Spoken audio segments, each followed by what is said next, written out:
നമസ്കാരം, എല്ലാ പ്രിയപ്പെട്ടവർക്കും പുതിയൊരു വീഡിയോയിലേക്ക് സ്വാഗതം. ഞങ്ങൾ ഇന്നുള്ളത് തമിഴ്നാട് തിരുച്ചിറപ്പള്ളിയിലുള്ള ശ്രീരംഗം, അതിപുരാതനമായ ശ്രീരംഗം ക്ഷേത്രത്തിലാണ്. അപ്പോൾ ഇവിടുത്തെ കാഴ്ചകളും വിശേഷങ്ങളുമാണ് ഇന്ന് ഈ വീഡിയോ ഉള്ളത്. അപ്പോൾ ഒരിക്കൽ കൂടി എല്ലാ പ്രിയപ്പെട്ടവർക്കും പുതിയൊരു വീഡിയോയിലേക്ക് സ്വാഗതം. രാത്രി കേട്ടോ. അപ്പോൾ ഞങ്ങൾ രാവിലെ റെഡിയായി ഇറങ്ങാൻ പോവാം. ഹെൽമെറ്റ് എടുക്കണം. അപ്പോൾ ഞങ്ങൾ രാവിലെ ശ്രീരംഗം പിന്നെ തഞ്ചാവൂരൊക്കെ പോകാൻ പരിപാടിക്ക് വേണ്ടി ഇറങ്ങും. പിന്നെ വെയിൽ കൂടും. അതിന് മുമ്പൊക്കെ ശ്രീരംഗം കവർ ചെയ്യാം.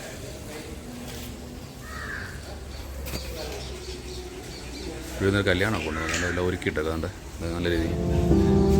ശ്രീരംഗത്തിൽ നിന്ന് സമയത്തോടെ ഏകദേശം ഒരു 10-12 കിലോമീറ്ററോളം ദൂരമുണ്ട്. ഒരു 10-15 മിനിറ്റുള്ളിൽ നമ്മൾ 15 മിനിറ്റ് വേണം, അതിനുള്ളിൽ നമ്മൾ ക്ഷേത്രത്തിലെത്തും.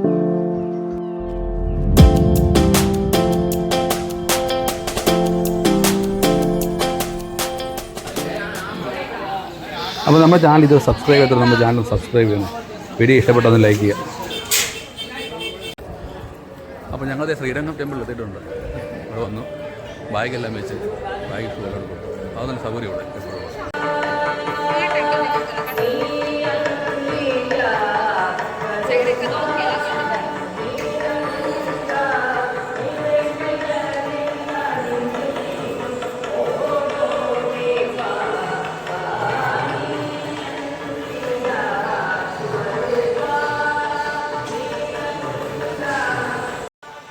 ശ്രീരംഗം എന്ന സ്ഥലം ഒരു നദീദ്വീപാണ്. ഒരു സൈഡിൽ കാവേരി നദി, മറ്റൊരു സൈഡിലെ കാവേരി നദിയുടെ പോഷക നദിയായ കൊള്ളിടം സ്ഥിതി ചെയ്യുന്നു. ഏകദേശം 155 ഏക്കറിലാണ് ഈ ഒരു ക്ഷേത്ര സമുച്ചയം സ്ഥിതി ചെയ്യുന്നത്. അപ്പോൾ ഇവിടെ 9:30 ദർശനം. അവിടുത്തെ ദർശനത്തിൻ്റെ ടൈമിങ് കഴിഞ്ഞു. ഇപ്പോൾ പൂജയും മറ്റുള്ള കാര്യങ്ങളാണ്. അപ്പോൾ നമുക്ക് ആ സമയത്ത് ദർശനം നടത്തില്ല. ഇവിടെ ഇപ്പോൾ ആനയൊക്കെ ഒരുപാടുണ്ടായിരുന്നു. ആനയാണ് ഇവിടെയുണ്ട് ആന.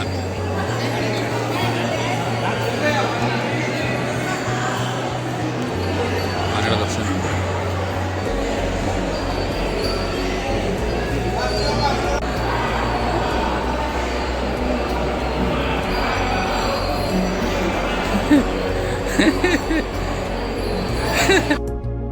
ഒട്ടേറെ ചരിത്രങ്ങളും മറ്റുള്ള കാര്യങ്ങളും ഈ ക്ഷേത്രത്തെ പറ്റി പറയാനുണ്ട്. പക്ഷെ അതൊന്നും പറഞ്ഞാൽ ബോറടിപ്പിക്കുന്നില്ല.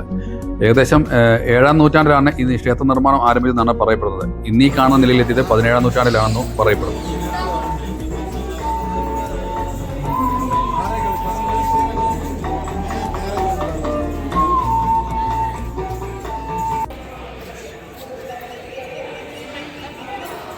അപ്പോൾ ഈ കാണുന്ന മറ്റേ ദേവിയുടെ ഇവിടെ പ്രതിഷ്ഠിക്കുന്നത്.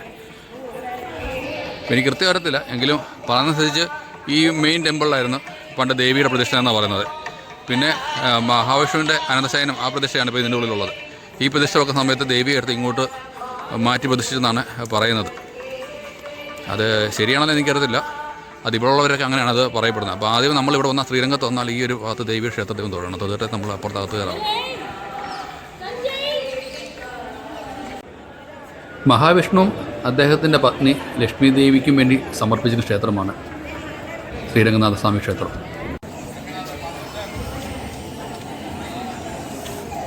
അപ്പോൾ ഇവിടെ നരസിംഹ അവതാരം, അവിടെ ഒരു പ്രതിഷ്ഠ, അവിടെ ചെറിയൊരു പ്രതിഷ്ഠയുണ്ട് അവിടെ.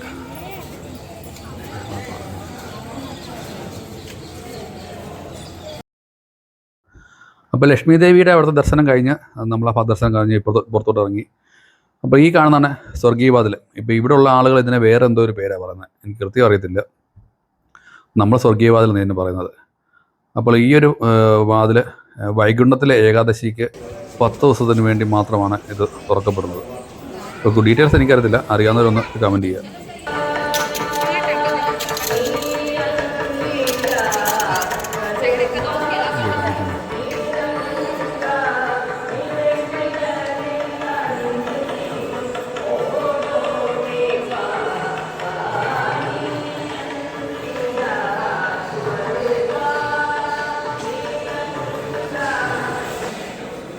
ഇതിൻ്റെയൊക്കെ നിർമ്മിതിയാണ്, സമ്മതിക്കണം.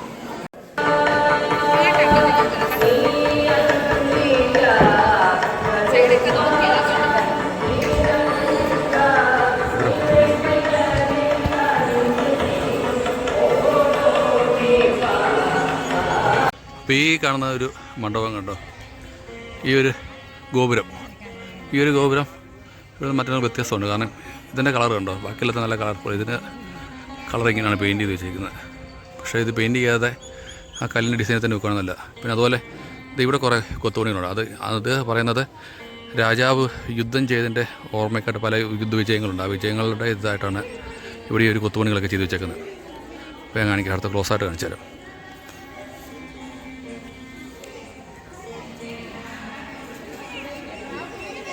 ഇത് കണ്ടോ,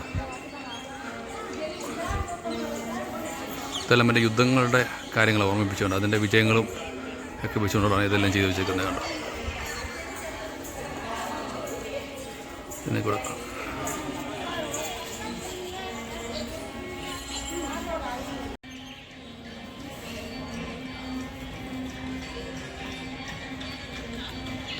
ഇവിടെ രണ്ടുപേരും ഡാൻസ് കളിക്കുന്നുണ്ട്. അവർ പ്രാക്ടീസാണ്.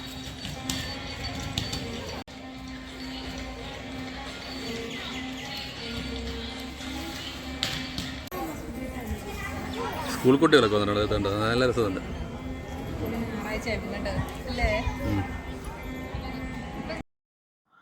ഈ സ്കൂൾ കുട്ടികളെ ഇങ്ങനെ കൊണ്ട് ക്ഷേത്രദർശനം മാത്രമല്ല, കാരണം ഇതുപോലുള്ള ചരിത്ര നിർമ്മിതികളും ഇതെല്ലാം പുതിയ തലമുറകൾ മനസ്സിലാക്കേണ്ടതാണ്. ഇന്നത്തെ തലമുറ തീർച്ചയായും മനസ്സിലാക്കേണ്ട കാര്യങ്ങളാണ്. ഈ അന്നത്തെ കാലത്ത് ഇത് എങ്ങനെയാണ് ഇതൊക്കെ നിർമ്മിച്ചതെന്നും ഇതിൻ്റെ ചരിത്രങ്ങൾ എങ്ങനെയാണെന്നും എന്തിനു വേണ്ടി ആളുകളെ കഷ്ടപ്പാടാണ് ഇന്നീ കാണുന്ന നിർമ്മിതികളെന്നും കോപ്രായം എന്നാണ് ഞങ്ങൾ മലയാളികൾ പറയുന്നത്. ഇത് തന്നെ ഡാൻസാണ് ഇത്.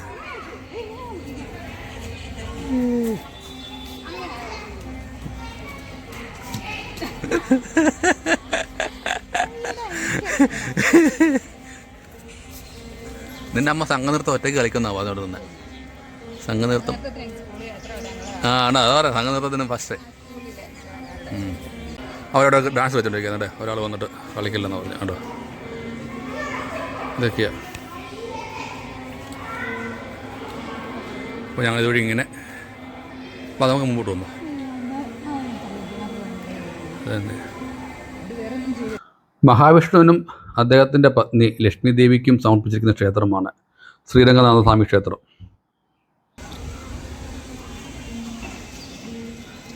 ഈ ക്ഷേത്രത്തിൻ്റെ നിർമ്മിതി എന്ന് പറഞ്ഞാൽ ദ്രാവിഡ വാസ്തുവിദ്യ ശൈലിയിലാണ് ഈ ക്ഷേത്രം നിർമ്മിച്ചിരിക്കുന്നത്.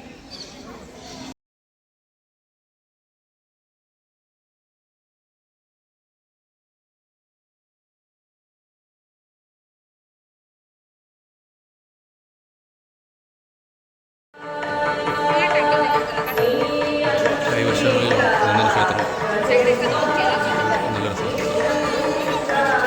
ഈ ഒരു ഭാഗത്ത് മാത്രം ലോൺ ചെയ്ത്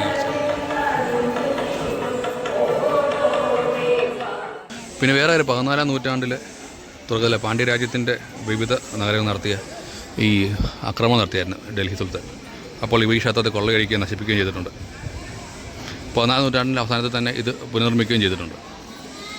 പിന്നെ 16-ഉം 17-ഉം നൂറ്റാണ്ടിൽ ഇവിടെ കൂടുതൽ ഗോപുരങ്ങൾ പണിത് ഇതിനെ പുനർനിർമ്മിച്ച് പിന്നെ നമ്മൾ ഈ കാണുന്ന നിലയിൽ ആക്കിയിട്ടുണ്ട്.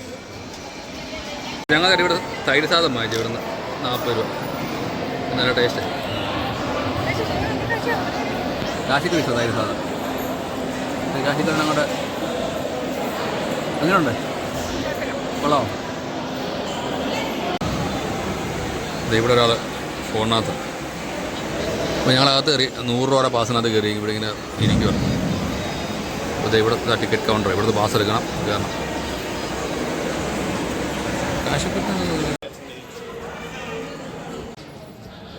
അപ്പോൾ ഞങ്ങളകത്ത് കയറി ദർശനമെല്ലാം കഴിഞ്ഞ് തിരിച്ചിറങ്ങി.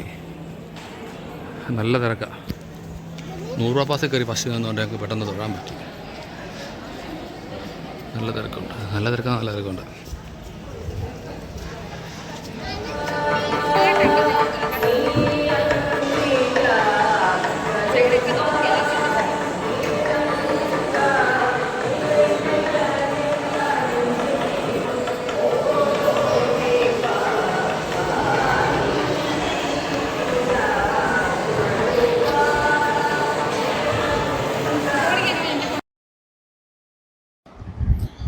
ക്ഷേത്രത്തിൻ്റെ തെക്കേ ഗോപുരം രാജഗോപുരം എന്നറിയപ്പെടുന്നു.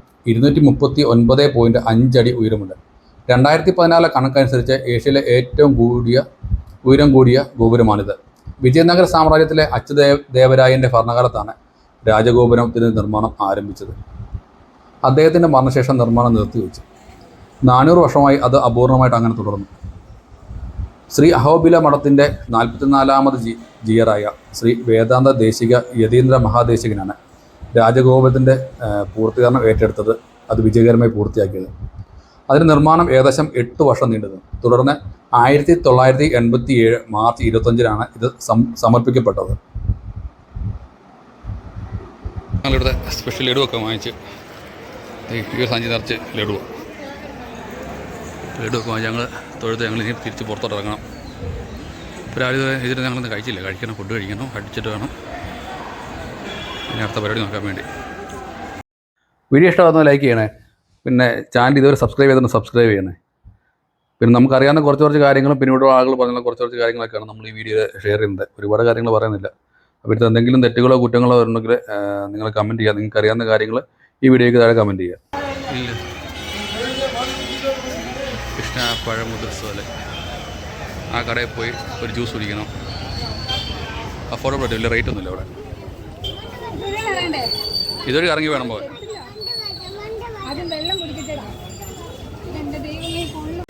ശരി ആ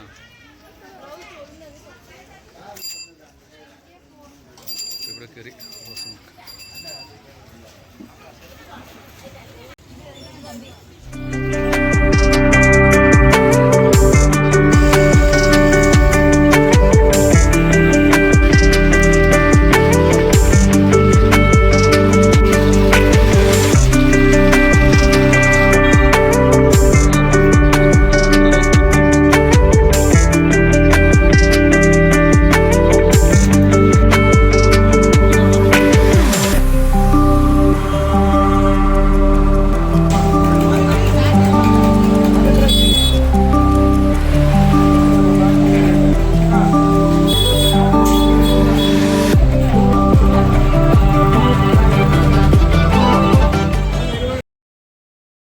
അപ്പോൾ ഇതൊക്കെയാണ് ശ്രീരംഗനാഥ സ്വാമി ക്ഷേത്രത്തിലെ കാഴ്ചകളും വിശേഷങ്ങളും. അപ്പോൾ വീഡിയോ ഇഷ്ടപ്പെട്ടാൽ ലൈക്ക് ചെയ്യുക. നിങ്ങളുടെ അഭിപ്രായ നിർദ്ദേശങ്ങളൊന്ന് കമൻറ്റ് ചെയ്യുക. പിന്നെ ഇതുവരെ ചാനൽ സബ്സ്ക്രൈബ് ചെയ്തിട്ട് നമ്മൾ സബ്സ്ക്രൈബ് ചെയ്യുക. പിന്നെ വീഡിയോ ഒന്ന് ഷെയർ ചെയ്ത് നിങ്ങളുടെ കൂട്ടുകാരിലേക്കും വീട്ടുകാരിലേക്കും എല്ലാവരും ഒന്ന് എത്തിക്കുക. അപ്പോൾ അടുത്തൊരു വീഡിയോയുമായി കാണുമ്പോൾ this is Ranjith and Kashikuttan signing of.